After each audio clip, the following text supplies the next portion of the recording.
अस्सलाम वालेकुम। I am doctor Shahbaz Ahmed और मैं ओमान में एज़ अ डॉक्टर काम कर रहा हूँ एक हॉस्पिटल में।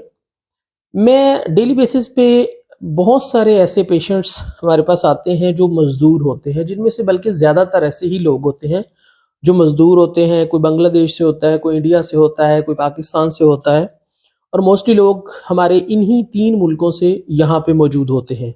कुछ सूडानीज़ भी हैं और कुछ ऐसे भी हैं जो इजिप्ट से होते हैं और यमन से भी बहुत कम लोग होते हैं, लेकिन वो मोस्टली ऐसे लोग होते हैं जो घरों में काम कर रहे होते हैं। जो घर में मेड वगैरह या इस तरह से।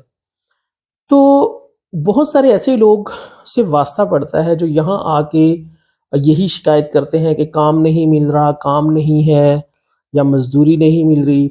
और बहुत सारे लोग इस तरह से आके पैसे ज़ाय करके यहाँ पे रह के कुछ अर्सा वापस चले जाते हैं। अब आप खुद अंदाज़ा लगाएँ वहाँ के लोग कि जब कोई बंदा बाहर जाता है मज़दूरी करने के लिए, तो वो हमेशा 5, 10, 12, 15 लाख रुपया लगा के आता है और वो most of the time poor class से या गरीब घराने से ताल्लुक़ रखता है। तो ऐसे लोग अपना कुछ ना कुछ बेच के वीज़ा हासिल करते हैं और बहुत सारे सुहाने ख्वाब जो है ना वो सजाए वो किसी दूसरे मुल्क में, चाहे ओमान हो या कोई भी और कंट्री हो, वहाँ पे वो जाते हैं और मज़दूरी की कोशिश करते हैं। अब अगर आप सऊदी अरेबिया की, दुबई की, उन जगहों की बात करें तो वहाँ पॉपुलेशन बहुत ज़्यादा है, वहाँ बिज़नेस इंडस्ट्रीज़ बहुत ज़्यादा हैं, वहाँ काम करने की जो मौक़े हैं वो बहुत ज़्यादा हैं। जैसे टैक्सी सर्विसेज़ हैं, कुरियर सर्विसेज़ हैं, वहाँ पे जो डिलीवरी सर्विसेज़ हैं, यानी जैसे पिज़्ज़ा वग़ैरह डिलीवर करते हैं, वो बहुत ज़्यादा है, तो इसलिए कहीं न कहीं उन लोगों को काम मिल जाता है। लेकिन ऑब्वियसली फिर उनके लिविंग एक्सपेंसेस भी उसी तरह से होते हैं क्योंकि आज़ाद वीज़ा पे जा रहे होते हैं, तो वो खुद से ही उनको सारे एक्सपेंसेस भी करना पड़ते हैं, लेकिन फिर भी चलो एट लीस्ट काम मिल जाता है।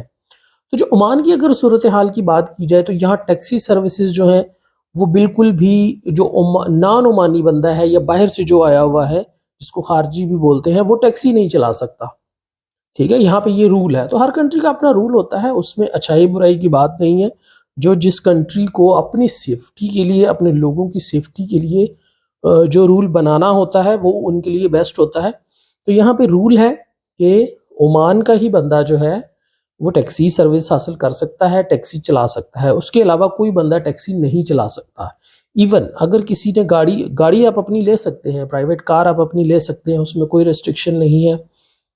तो अगर आपके पास अपनी प्राइवेट कार है, तो उसमें भी आप अपनी फैमिली के अलावा किसी को बिठा के नहीं ले जा सकते।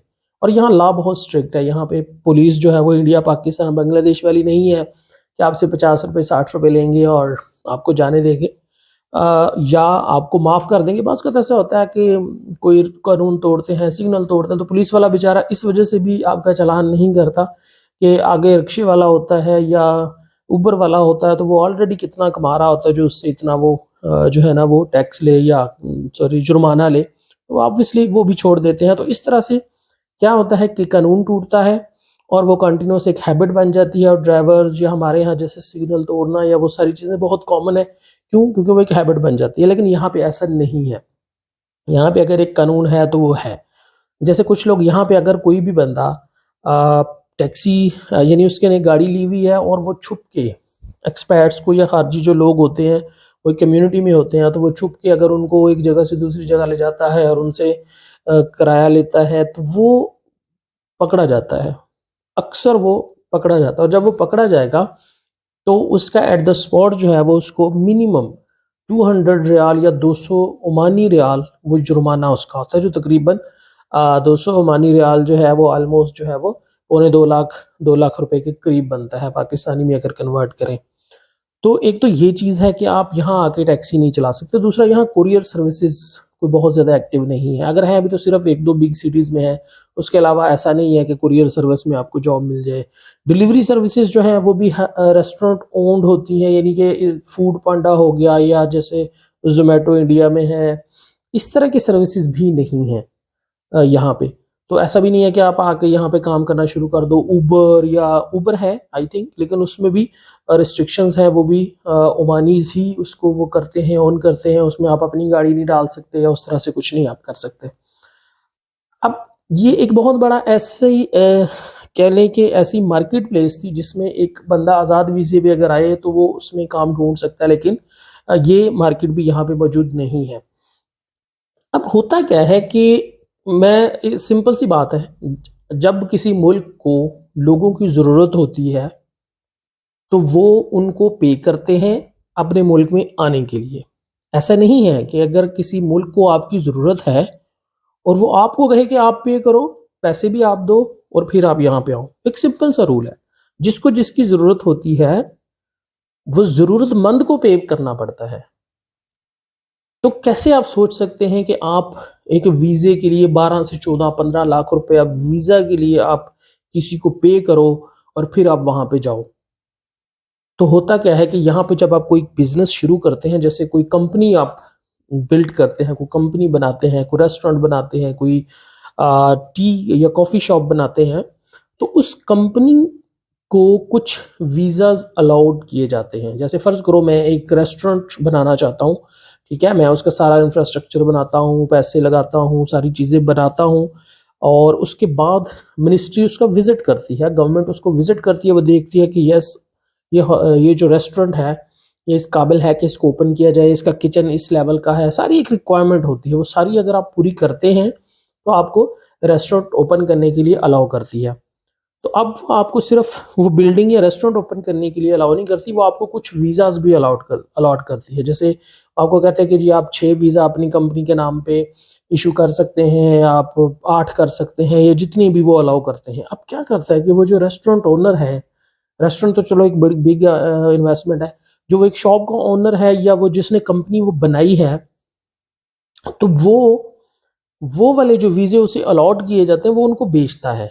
वो अपने मुल्क में बड़ी-बड़ी तारीफ़ें करता है कि ये कमाई हो रही है, वो कमाई हो रही है। वो जो वीज़े उसको अलॉट हुए होते हैं, वो उन वीज़ाज़ को बेचता है। फ़र्ज़ करो उसका एक्सपेंस यहाँ पे आता है कुछ भी, कोई भी कंपनी बनाने में को 20 लाख या 25 लाख, ठीक है? और उसको 6 वीज़े अलॉट होते हैं, तो वो 15-15 लाख का एक वीज़ा बाहर बेचता है। अब खुद सोचो कि उसने कितने पैसे बनाए। तो बहुत सारे लोग ये भी कारोबार करते हैं। तो याद रखें, आपके पास अगर कोई स्किल है, कोई हुनर है, कोई फ़न है, आप प्रोफ़ेशनल हैं, लाइक आप चार्टर्ड अकाउंटेंट हैं, आप इंजीनियर हैं, आप डॉक्टर हैं, आप नर्स हैं, आप कोई फ़ार्मासिस्ट हैं, आप कोई और स्किल आप जानते हैं, ठीक है? आपके पास कोई डिप्लोमा है, कोई इलेक्ट्रिकल का डिप्लोमा है और कोई कंपनी अप्रोच करती है, वो आपके इंटरव्यू करती है, वो कहती है कि आपके लिए मेरे पास ये काम है और वो आपको वीज़ा देती है। ओके, वो आपको ये कंपनी जो एक प्रॉपर कंपनी है, वो कभी भी ये डिमांड नहीं करेगी कि ये हमारे पास वीज़ा मौजूद है, आप 15 लाख 20 लाख पे करें तो आपको वीज़ा देते हैं, आप यहाँ पे आ जाएं। तो जो कंपनी वर्किंग है, काम करती है, जिसको बंदे चाहिए, वो फ्री में वीज़ा ऑफर करती है और मोस्ट ऑफ द टाइम वो आपको टिकट भी ऑफर करती है, क्योंकि आपके पास स्किल है, आपकी उनको ज़रूरत है।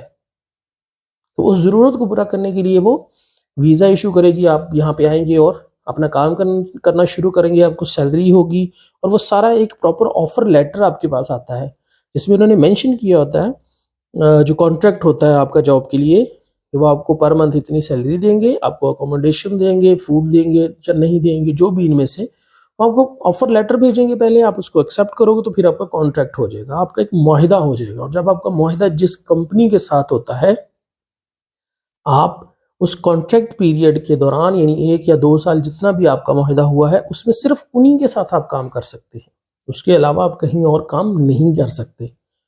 तो वो जो आपको और एक दूसरा ऑप्शन होता है आज़ाद वीज़े वाला, उसमें तो यही है कि जी आप आओ और जॉब ढूँढो, काम ढूँढो, तो वो भई नहीं मिलता, इस तरह से नहीं होता।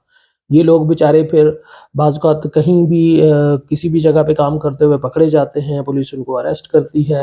अगर 2 महीने, 3 महीने उनके अच्छे लग भी जाते हैं, चौथे महीने अगर वो पकड़े जाते हैं, तो वो जुर्माना इतना होता है कि उनकी 3-4 मंथ की जो इनकम होती है टोटल, वो उसके बराबर होता है। अब खुद सोचिए कि एक बंदा जो है वो गाड़ी चलाते हुए पकड़ा जाता है, सवारियाँ ढोते हुए या एज़ अ टैक्सी ड्राइवर वो अगर काम कर रहा है, जो नहीं कर सकता यहाँ पे, वो पकड़ा जाता है, वो 200 रियाल उसको जुर्माना हो रहा है। 200 रियाल तो उसकी 2-3 महीनों की इनकम होती है, एक मज़दूर की, 2 महीनों की इनकम होती है। तो वो अगर 4 महीने भी कमा ले और 5वें महीने में पकड़ा जाए, जो पकड़ा जाता है, मतलब यहाँ पे कानून जो है वो प्रॉपर है। ब्राय नाम कुछ नहीं है, जो चीज़ है वो प्रॉपर है, लॉ फुल टाइम एक्टिव है, ठीक है? यहाँ आप ये ना सोचें कि आप 2 नंबरी करेंगे और आप जो है वो बच जाएँगे, या तो फिर इस तरह ही होता है कि वो बेचारे आते हैं, बाज़ का तो पीछे से पैसे मज़ीद मंगवा, ऐसे बहुत सारी एग्ज़ाम्पल्स देखी हैं। घर बेच के लोग मुल्क से बाहर गए हैं और बाद में ना वो घर रहा, ना वो भी वही मुल्क से बाहर रहे। सारी ज़िंदगी घूमते रहते हैं लेकिन कुछ बन नहीं पाता।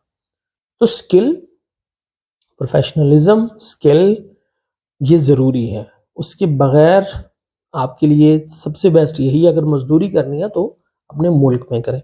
अब जैसे मैं अपने आपको मिसाल दूँ कि मेरा एक कज़िन है, ठीक है? वो बेसिकली लोडर गाड़ी जो होती है वो हैवी हैवी ड्यूटी ड्राइवर है बेसिकली। तो वहाँ पे अच्छी इनकम है उसकी, वो मतलब पैसे अच्छे खासे निकाल रहा है। तो उसने मुझे कहा कि जी यहाँ पे पता करना है कि जो एक ड्राइवर है, क्योंकि यहाँ जो हैवी ट्रैफ़िक है, जो मतलब जो कार्गो गाड़ियाँ हैं या बड़ी गाड़ियाँ हैं, वो चला सकते हैं बाहर के लोग, ठीक है? टैक्सी नहीं चला सकते क्योंकि वो कंफर्टेबल राइड है। ऑब्वियसली ये मुल्क जो है, सबसे पहले कोई भी मुल्क है, वो सबसे पहले अपने लोगों का सोचता है, उसके बाद जब उन्हें अपने लोग उनके फ़ील हो जाते हैं सर्विसेज़ में। जैसे मैं डॉक्टर्स की बात करूँ, तो गवर्नमेंट जो हॉस्पिटल है वहाँ पे हम बाहर से आए हुए डॉक्टर्स को जॉब नहीं मिलती। गवर्नमेंट सबसे पहले प्रायोरिटाइज़ करती है अपने यहाँ के प्रोड्यूस डॉक्टर्स को, वो उनको रखती है और उनको सैलरी देती है, जो कि ऑब्वियसली हाई होती है या जो भी है। तो वो पहले अपने लोगों को फ़िल करती है। उसके बाद जो सीट बचेगी, उसमें शायद कोई इक्का-दुक्का कोई डॉक्टर ऐसा हो जो पुराने ज़माने में आ गया हो तो उसको मिल गई हो, अभी तो बिल्कुल भी नहीं मिल रही। तो जो फिर प्राइवेट क्लिनिक्स होते हैं, जो प्राइवेट हॉस्पिटल्स होते हैं, वहाँ पे फिर जो हैं दूसरे लोग, जो दूसरी कंट्रीज़ से डॉक्टर्स होते हैं, इंडिया, पाकिस्तान, बांग्लादेश वगैरह, वहाँ से वो फिर उन प्राइवेट हॉस्पिटल्स में काम करते हैं। तो इसी तरह जो अब हैवी ड्यूटी गाड़ियाँ हैं, बड़ी गाड़ियाँ हैं, वो ह्यूमैनिज़ चलाना पसंद नहीं करते, इनको वो मुश्किल लगता है, तो फिर वो ये वाली जो जॉब है, ये ऑफ़र करते हैं बाहर के मुल्क के लोगों को, जो फिर मोस्टली जो फिर वो चलाते हैं, वो पाकिस्तानी चला रहे होते हैं। तो उसकी जब सैलरी पता की, तो वो मैक्सिमम यहाँ पे 200 रियाल पर मंथ उनकी बन रही होती है, ठीक है? जो एक ट्रक ड्राइवर, फ़र्ज़ करो आप मिसाल ले लो, ट्रक ड्राइवर है और वो भी कंपनी टू कंपनी माल लेके जाएगा। वो ऐसा नहीं है कि अपनी गाड़ी ले ले और अपनी मर्ज़ी से जहाँ से सामान उठाए, जहाँ पे ले जाए, ऐसा नहीं है।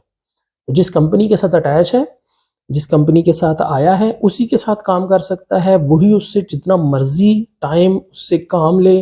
ऐसा नहीं है कि वो 8 घंटे इसके साथ चलाई तो 8 घंटे कहीं और जाके चला ले और कहे कि चलो मैं एक्स्ट्रा कमा लेता हूँ, ये नहीं हो सकता। ऐसा रूल नहीं है। जैसे यूरोप है, वहाँ पे आपको अलाउ होते हैं कि आप 18 आवर्स कुछ को अलाउ होती हैं, 20 आवर्स अलाउ होते हैं, तो लोग 2-2 3-3 जॉब्स कर लेते हैं। यहाँ पे आप ऐसे नहीं कर सकते।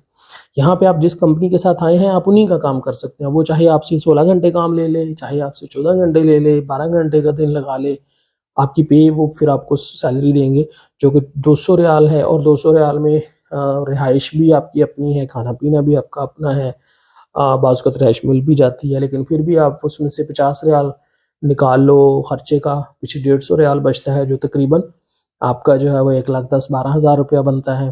तो आप खुद फिर एनालिसिस करो कि आप यहाँ पे आओ, पर मंथ आप 1,10,000-12,000 कमाओ, बचाओ, ठीक है? और क्या आपको ये आपके लिए अगर तो फिज़िबल है, आपको बेहतर लगता है, तो ओह! Well enough. नहीं लगता, अगर आपको लगता है वहाँ पे भी आप इतने निकाल रहे हो, अपनी गाड़ी आपने रखी हुई है, तो फिर तो कोई मकसद ही नहीं बचता मुल्क छोड़ने का या अपने बच्चों को छोड़ने का। लेकिन दूसरी चीज़ ये है कि ये तो एक जो थी वो ड्राइवर की एग्ज़ाम्पल थी। लेकिन कुछ लोग जो हैं वो वहाँ पे चूँकि अपनी गाड़ी नहीं होती और वो ड्राइवरी कर रहे होते हैं, तो ड्राइवर को तकरीबन मेरे ख़्याल को वहाँ पे 20-30 हज़ार पर मंथ मिलता होगा या 35 मिल जाता होगा। तो ऑब्वियसली उनके लिए तो फिर 3 गुना या 4 गुना यहाँ पे ज़्यादा सेविंग है। वो फिज़िबल समझते हैं तो वो आ सकते हैं। तो बात करने का मकसद ये था कि जो वीज़ाज़ आपको खरीदना पड़ता है, जो वीज़ा, वो किसी काम का वीज़ा नहीं है। सिंपल सा रूल याद रखें, जो वीज़ा आपने खरीदा है, वो वीज़ा आपके लिए ठीक नहीं है। जो वीज़ा आपको कंपनी ने दिया है, वो फ्री वीज़ा होगा, उसके आपको पैसे पे नहीं करने पड़ते। तो जो वीज़ा आपको बेच रहा है बंदा, इसका मतलब ये है कि उसका वीज़ा बेचने का कारोबार है, वो कि एक छोटी सी कंपनी रजिस्टर करवाता है, उसको 5-6 वीज़ाज़ फ्री में मिलते हैं, वो उन वीज़ाज़ को बेचता है और अपना यहाँ पे काम चलाता है, ठीक है? इसका मतलब उसके पास कोई और काम नहीं है और उसको ये बहुत आसान काम लगता है, बैठे-बिठाए उसे कुछ और काम नहीं करना पड़ता, तो ऐसे लोगों से बच के रहें। जो वीज़ा ओमान के लिए आपको पैसों में मिल रहा है, 8, 10, 12, 15, 16, 20 लाख रुपए में मिल रहा है, उस पे बिल्कुल कान ना धरें, बिल्कुल तवज्जो ना दें, वरना आप 1 साल बाद नहीं तो 2 साल बाद ज़रूर पछताएँगे। Thank you so